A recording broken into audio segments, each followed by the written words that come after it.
ఈనాడు చిత్రసీమ 2వ తరం cinema నాట్యమణి L Vijayalakshmi 81వ జన్మదినోత్సవం.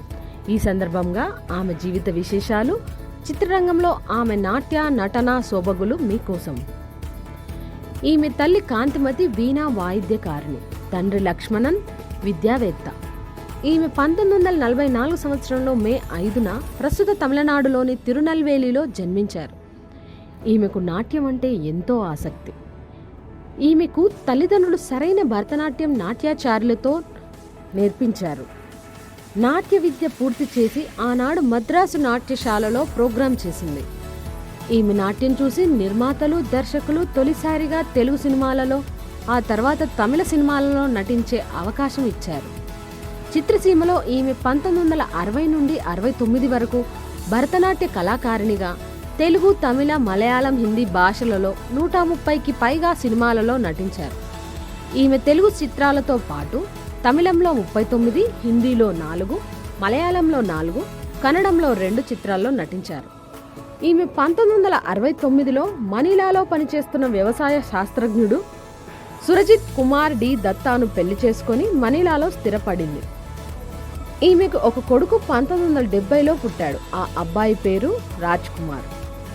ఈమె 1991 సంవత్సరంలో అమెరికాలోని వర్జీనియా పాలిటెక్నిక్ విశ్వవిద్యాలయంలో బడ్జెటింగ్ అధికారిగా ఉద్యోగంలో చేరింది. ఈమె నటించిన మొదటి తెలుగు చిత్రం 1959 సంవత్సరంలో సిపాయి కూతురు. ఈమె నటించిన ఆఖరి చిత్రం 1969 సంవత్సరంలో సిపాయి చిన్నయ్య. ఎల్ విజయలక్ష్మి నటించిన 63 తెలుగు చిత్రాల్లో ముఖ్యమైన తెలుగు చిత్రాలు ఇవి. 1959 సంవత్సరంలో సిపాయి కూతురు చిత్రంలో సహాయ పాత్రలో నటించారు.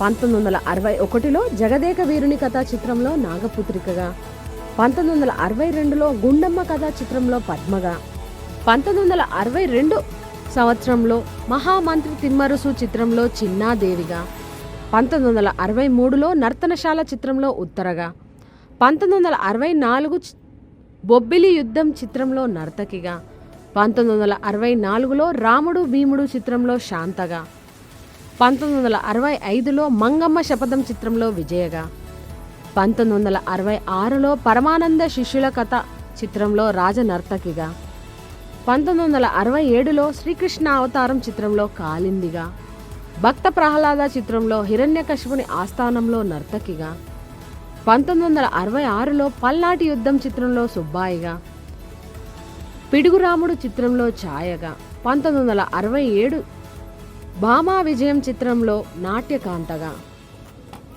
నిండు మనసులో చిత్రంలో రోజీగా, 1969లో సిపాయి చిన్నయ్య చిత్రంలో నర్తకిగా నటించారు.